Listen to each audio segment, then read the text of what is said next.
Tila baga nangyayari na nga World War III eh. Hindi na nga lang natin namamalayan o hindi lang natin masyado nararamdaman pa. Pero tila baga yun na nga nangyayari kasi iba't ibang mga bansa na mga to lang involved. No? Iba pa sikreto, yung iba ay hayagan. Pero eto mga tol, sabi ng Ukraine, no? Inakusahan ng Ukraine ang China na inaarmasan ng Russia. So kung totoo man yan mga tol, involved na rin ang China, no?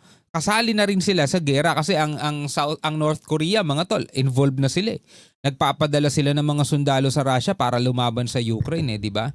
So sabi rito, inakusahan ng Ukraine ang China na siyang umanong nagsusupply ng armas sa Russia sa gitna ng patuloy na tensyon sa digmaan. Panoorin natin to mga tol, alamin natin kung ito ba'y may katotohanan o ito'y haka-haka lamang ng Ukraine. Itong balitang to mula rito sa mata ng Agila Net25. Again mga tol, manonood lang tayo ng balita.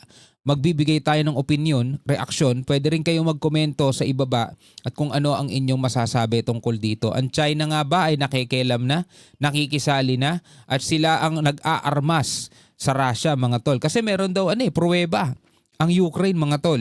Diba? Katulad na lamang inaarmasan din ng China ang Pakistan. Pero syempre binibili naman ng Pakistan yon, sabi ng India. Well eto, panoorin na lamang natin to mga kapatid. Inakusahan ng Ukraine ang China na nagsusupply ng mga armas sa Russia.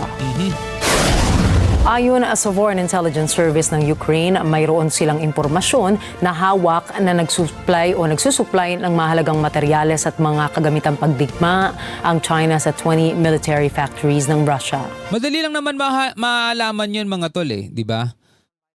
Makikita naman nila kasi may mga Chinese na tatak. Diba? Katulad na lang halimbawa nung laban ng India at Pakistan. Madaling malaman kasi kung Chinese made yung eroplano, yung mga missile na ginagamit ng Pakistan kasi may palatandaan na ito'y made in China.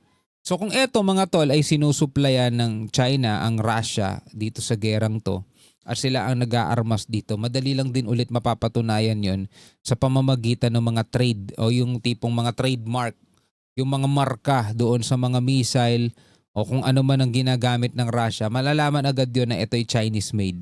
Lalo-lalo na pag pumapalpak.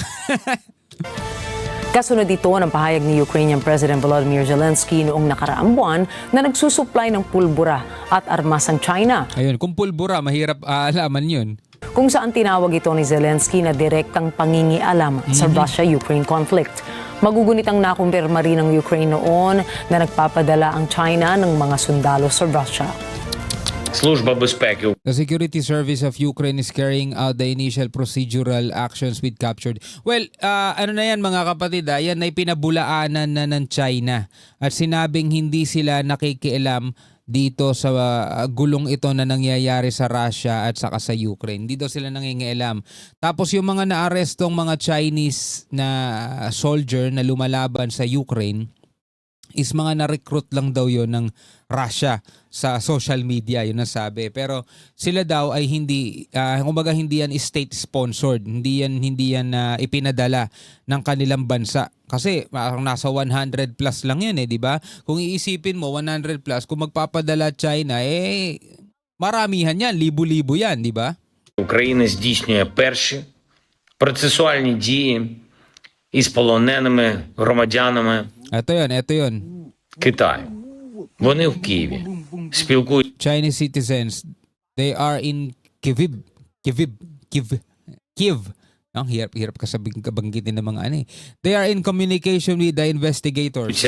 Зі слідчими дають інформацію про те, як опинилися They are providing information about how they ended up at the front, how they became participants. на фронті, як стали учасниками цього міжнародного злочину, цієї This російської international crime, the Russian war against Ukraine. війни проти України. Ми маємо інформацію We also have information regarding other citizens at the PRC or People's Republic of China within the Russian army with names. також і щодо інших громадян КНР у складі російської армії з іменами, Surnames and descriptions of the specific ways these soldiers ended up in the Russian occupation. прізвищами та описом конкретних шляхів потрапляння таких солдатів в російський окупаційні контингенти. Kasi may mga passport din no? People's Republic of China. Saka may kita mo naman doon sa mga tao, yung chick talaga sila eh.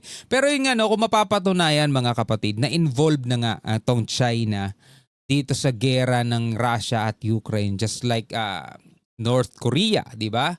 Talagang hayagang nakikisali na sila at nagpadala sila ng libu-libong sundalo doon na lalaban sa Ukraine, mga tol.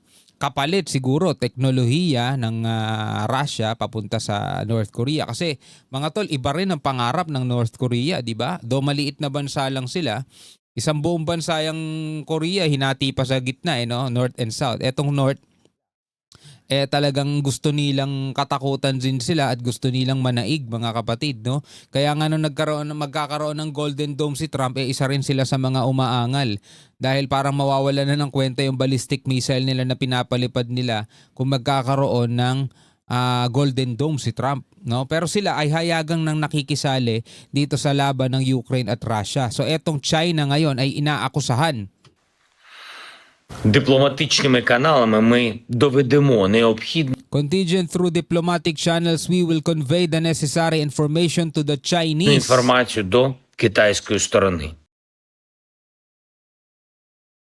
Каналами ми доведемо необхідну інформацію до Yung mga passport, to. китайської сторони. І звісно, Side and, of course, to everyone in the world who has heard how in Beijing it was said.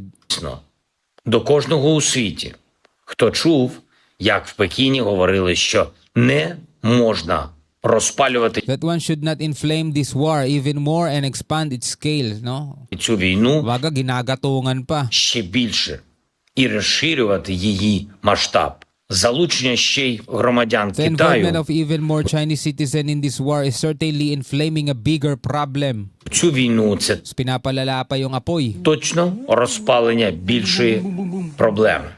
然后我的 І на це потрібно абсолютно And this must be принципово responded to in an реагувати. absolutely principled manner, strengthening the occupation. Посилювати окупаційний контингент Contingent і and talking говорити про about мир peace and – це mutuality exclusive. We also взаємовиключні expect речі. principled support Очікуємо також і на принциповість партнерів, from our partners, на principled принциповість support for в Ukraine. підтримці України. Mariin naman itong itinanggi ni Chinese Foreign Ministry spokesperson Mao Ning kung saan tinawag na political manipulations lamang ang ginagawa ngayon ng Ukraine.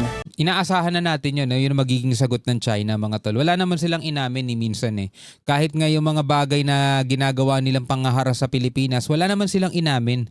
Kahit kitang-kita na sa video, binangga nila yung barko natin, winater cannon nila, pero ang sasabihin nila, Pilipinas ang bumangga sa kanila kaya napilitan silang mang water cannon. Kahit kitang-kita naman, bago pa sila dumikit, wina-water cannon na nila tayo. Ganon sila mag-manipulate, ganon sila magbaliktad ng istorya, mga tol. Kaya kung totoo man na nagpapadala sila ng mga sundalo dito sa Russia o kaya inaarmasan nila ang Russia, hindi nakataka-taka yun. Kasi kailangan din nila, mga tol, ng mga kakampi. Hindi naman pwedeng mag-isa lang talaga sila. Napakarami nilang binabangga sa pamamagitan ng mga pananakop nila sa iba't ibang mga teritoryo. 中方在乌克兰 I could never understand how this simple truth evades the leaders of France, Britain, Canada, 问 and 题上的立场一贯明确，一直积极致 stopping 力 the war 于 and 止 ceasefire, 战停 persuading 火、 peace 劝 and 和促 promoting 谈。 talks. 中方 China 从 has 未 never 向冲 provided 突任 little 何一 weapon 方 parties to 提 the 供 conflict 致 in 命性 Ukraine 武 and 器， Russia. 严格管控军民两用物项。乌方对此是十分清楚的。中方坚决反对无端指责和政治操弄。 Political manipulation. Well, sabi ng China yan, mga tol. Ikaw, naniniwala ka ba sa sinasabi nila?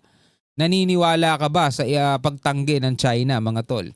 Kasi kung usapang katapatan lang, kung usapang respeto, kung usapang pagsasabi ng totoo, 'di ba? Ang hirap idikit niyan sa China. Kasi pagdating sa respeto, wala.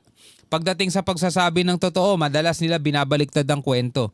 Pagdating sa katapatan, mga tol, napakahirap nilang paniwalaan dyan. Dahil iba yung sinasabi nila doon sa aksyon na ginagawa nila. Like for example, kapag may meeting ang Pilipinas at China, kunwari nagkasundo na, nagkamayan na. Pero few days after that meeting o yung pulong na yon, mga tol, balik na naman sila sa dating gawi na tila ba nangangate. Nangaharas na naman sila, nanghahabol, ng re-regio challenge, and worst, nang babangga at ng water cannon na ikinasisira ng ating mga barko.